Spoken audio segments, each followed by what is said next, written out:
Battle Creek, Jim Blocker. Good morning, Chief. Good morning. And we have Sheriff Matt Saxton. Good morning, Good Sheriff. morning, Tim. Good to have you guys in here. And boy, certainly a lot of stuff to talk about. Yeah, first of all, that weather last week.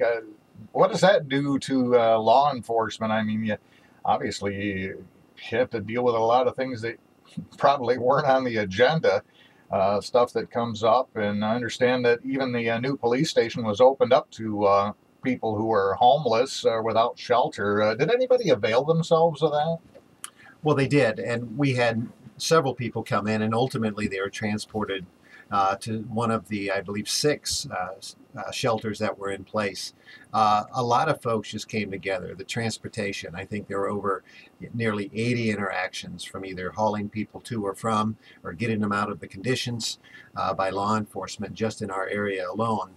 And just the fact that these churches, from the Kingdom Builders over near the Post Edition to First Congregational near downtown, just extraordinary support from these faith-based institutions and the work that they did in conjunction with our work, along with a Haven, Safe Place, and so many other places out there. I could be wrong, but I don't believe we lost anybody to the cold temperatures, did we? No, we have not. We've got no information right now that we've lost anybody. And again, I think it was just an all-out effort of folks. I think it was so extraordinary. We all took extraordinary actions. I mean, certainly our officers were allowed to adjust their uniform, our uniform standard, just to accommodate the extreme weather. And of course, we had to supplement that with additional equipment just to ensure that they were okay. And if they were stuck out on a scene or an accident, they'd have the protection they needed. 2 people we did lose over on Capitol Avenue. It was a result of using generators and heaters not made for indoors, and they died of carbon monoxide poisoning. And I guess the baby survived that, which kind of boggles your mind. You know, how could the baby survive and the adults pass away? But is that frequently the way that goes in those cases? I think oftentimes when you have that the poisoning situations, it just happens to be where individuals are in those rooms. I think it doesn't matter if it's a case of, we had a case a while back where the adults lived and the child died. Yep. So I don't think it's a younger, older thing. It's just getting more poison in their system. Certainly tragic. Well, we had a case in the news this morning of somebody escaping from the Calhoun County Jail. When did he escape? Yes, you did have a case in the news about that this morning, and that occurred Saturday morning about 4:45. It was a inmate worker who was outside the secured area of the facility, so really outside the 4 walls of the jail itself, in our kitchen area, which is an unsecured area of the facility. We have inmate workers that help operate that kitchen on a daily basis, and we have anywhere from 10 to 15 sentenced inmates in that kitchen on a daily basis, helping serve over 1,800 meals a day in that facility. So, well, the guy, they made off with a U-Haul, but it didn't take long to track him down. I mean, checking phone call records or something. So he was left custody, or left the facility at 5:45, and he was back in custody, in law enforcement custody in Lansing by 9:45. We did immediately start checking his local contacts here. He had a female that he was in contact with in the city of Battle Creek, and a cousin up in Lansing that he had been in contact with. We made contact with that cousin in Lansing, and he mentioned that he had talked to him, said he wasn't coming to him, but we had Lansing PD go make contact at the residence in Lansing. Between that time, we believe that he stole the U-Haul from Emmett Township that was left running out front of a business, and just a crime opportunity for him to steal that vehicle. When Lansing PD officers were in the parking lot at the apartment complex in Lansing, lo and behold, a gentleman drives up in a U-Haul, still wearing his jail uniform. The guy was smart enough not to escape last week when it was 18 below, but I think that's where the brilliance ends for this one. But I got to wonder, why, and who knows what went through his mind, but why would you want to escape when you're already, being able to work in a low security area. And I mean, it's not like he was going to be in jail for forever, but of course he'll be in a lot longer now. So he's refusing to tell us the whys and outcomes, but yes, he is now facing a 2-year felony for escape from legal custody. And unfortunately, when he was taken into custody in Lansing, he assaulted the 2 police officers up there. So and the stolen vehicle here in Emmett Township. So where he would have been in for another 8 months with us, now he's probably going to go to the Department of Corrections for some considerable time. Yeah, probably not going to get that kitchen job. He will not have an inmate worker job at our facility the remaining time that he's with us, and it's tough because we do use the inmate workers. It gives them opportunity to gain a skill while they're in jail with us. Yeah. And we have thousands throughout the years of inmate workers that work outside the facility.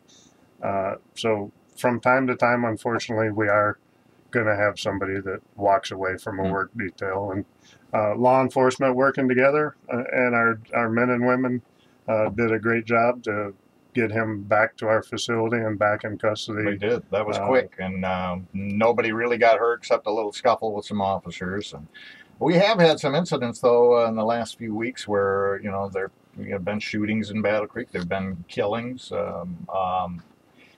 Chief Blocker, is it higher than normal? Is there a reason for it, or is it just seem like it's higher than normal?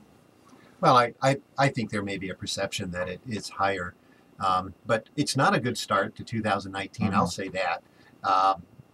I don't know. Each one is different. Each shooting typically is unique. It's not often that we have one that will roll into another in terms of a homicide. We'll have shootings that often will correlate with one another. These 2 particular events were separate and distinct from each other. And but again, I think sometimes, certainly when it comes to a violent crime like a homicide, how great it would be if we could sort of predict those things and stop them. However, we can't. And so we simply can only react. And in both cases, the team has come together. A joint team has come together, and already we have worked diligently on the first one, and we're much further ahead to the point of pending charges on the first, and then we're well on our way with the second one. And the first one, that's the one over by the fire hub, Dickman and Kendall. Is that where there was a shooting in the car? Well, that was over on the north side of Dickman on Kendall, more closely affiliated near the Culligan store itself. I see. And again, I've been asked multiple times, is that something that we should be concerned with? Well, we don't have a history of violence in that particular sector. And again, it was a drive-by shooting, and it was more than likely related to an event or a party that had been happening throughout the night. So again, it's still, we're investigating it, but we're well on our way. Well, and I think the question on people's minds is, well, is this some gang-related beef that's going to continue? And your answer is no, these are isolated incidents. Well, it's really hard to say. What I did say is that the 2 shootings we've had were separate and distinct from one another. However, we've immediately jumped on, and we hopefully have abated any additional follow-on violence that may result in this particular one. But again, that's something that we think we have a handle on it, but only time will tell. Sure, yeah. The city is, looking at budget cuts, and I guess the city commission's maybe take some action on that, but that's going to cause cuts to your department, Chief Blocker.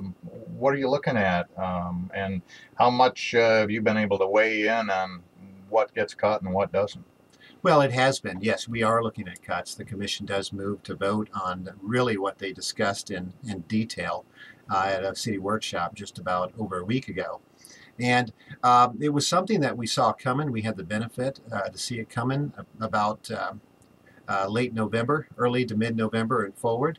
One thing, though, about this event, as terrible as it may seem, the city was able to unify the staff, the different directors, led by the city manager and our finance director. A lot of good communication that was very helpful. And we were able to get on it right away and start at least the process of cutting and eliminating costs early on.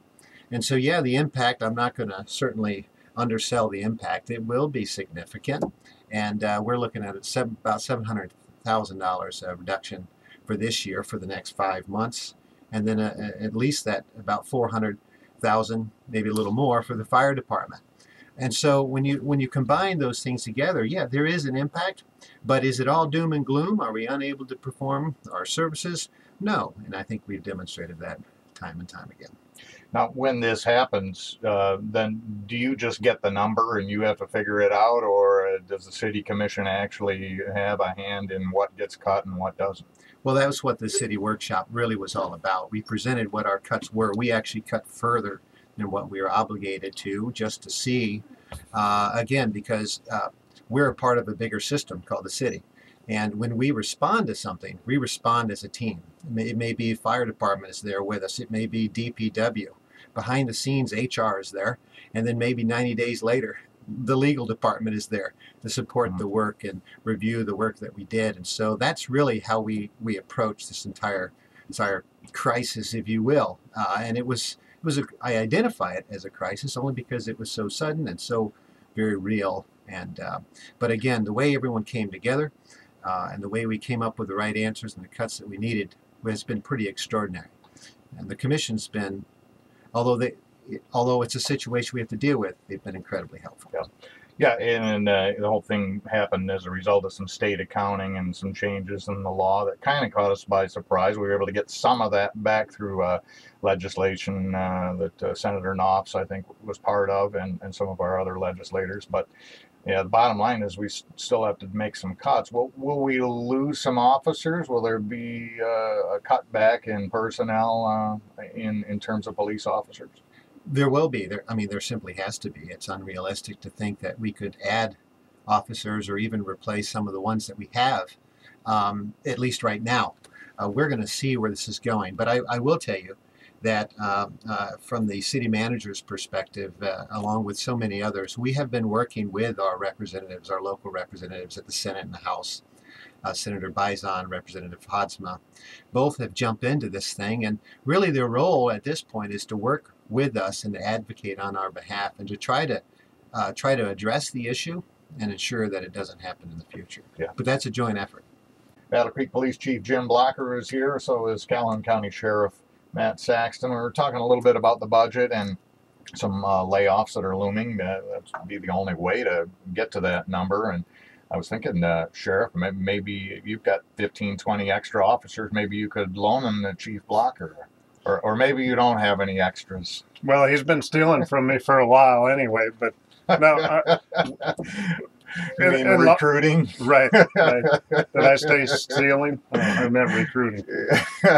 But in law enforcement over the years, we have tightened our belts so much within our budgets that when you look at budget cuts, the only thing left to cut is bodies. Yeah. I mean, we don't have this overflowing fund of money that is there.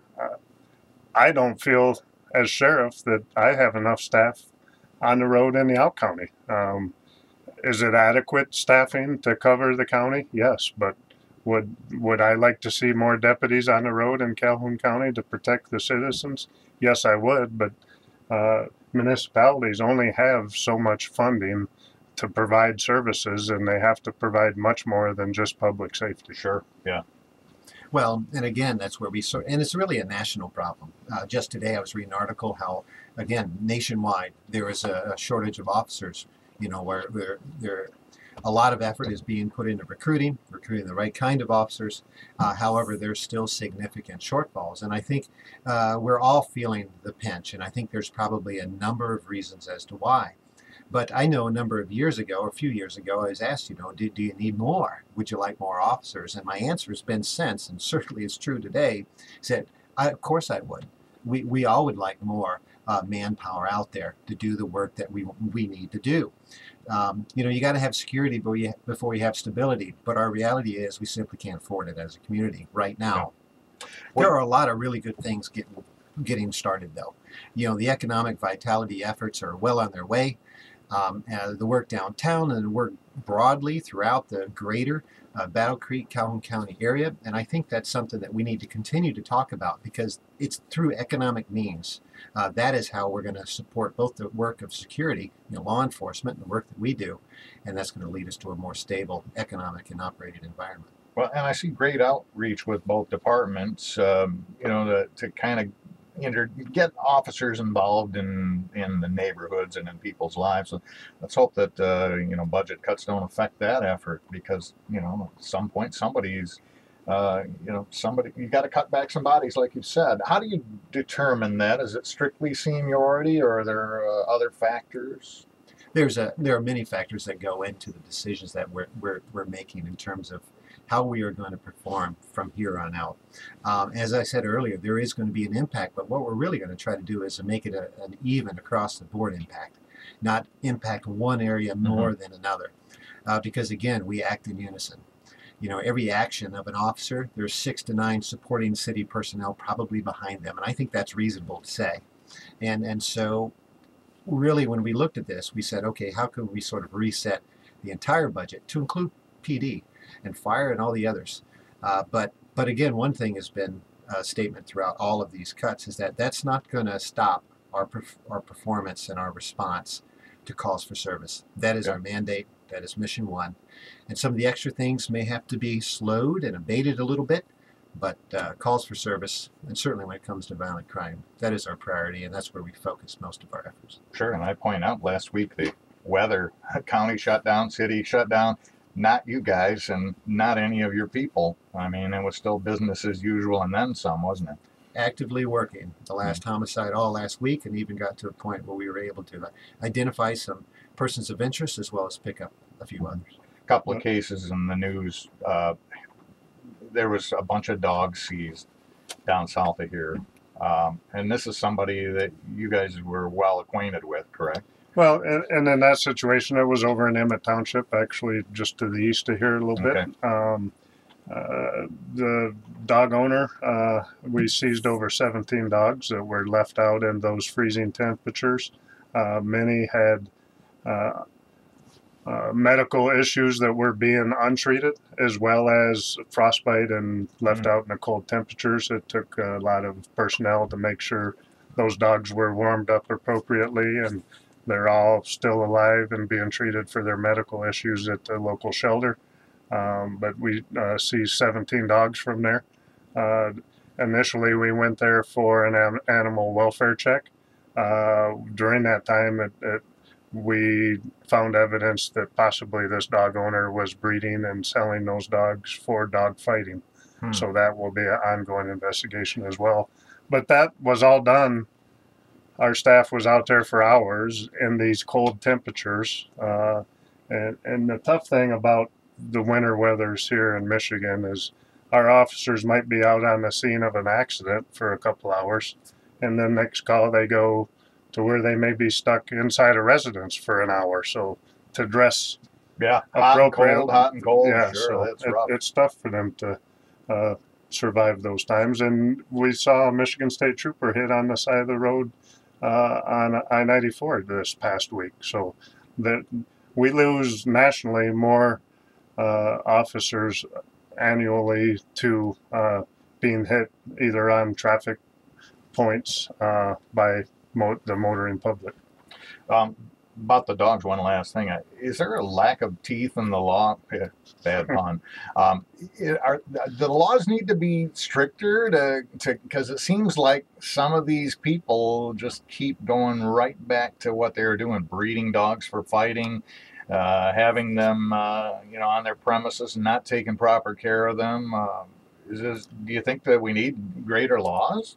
I think the laws are there. We need the help of people. If they see something, say something locally. In this case, the welfare of those dogs, somebody called in about that concern, so we went there. And I saw the neighbor on TV. I actually thought she was quite brave. So, because, look who she's living next door to. Yeah, it takes the community to help us with any crime, whether it's animal abuse or homicides. We need the community to help us solve any of those. And in this case, the neighbors saved the life of many dogs, and helped us get those dogs treatment that they needed, and hopefully we'll be able to aggression train those dogs so they are able to be adopted out. We're still working on that, and they haven't been used in dog fighting. But right now, Michigan law, if they're a dog fighting dog and seized because of that, they can't be adopted out to anybody else. No. So there are some issues with the current law. Yeah, yeah. And the sheriff mentioned just earlier that there still is a lot of working together, and that was a great example. And then, of course, we had a lot of cats in the city that we dealt with, and in all those cases, it was a joint effort, and where we apply our shared resources, and that hasn't changed from the past, and we certainly don't anticipate that changing into the future. Gentlemen, we're out of time. Good to have you in here again. We'll do it again real soon. Always happy. Thank you. Yep, Chief Jim Blocker, Sheriff Matt Saxton here on WBCK.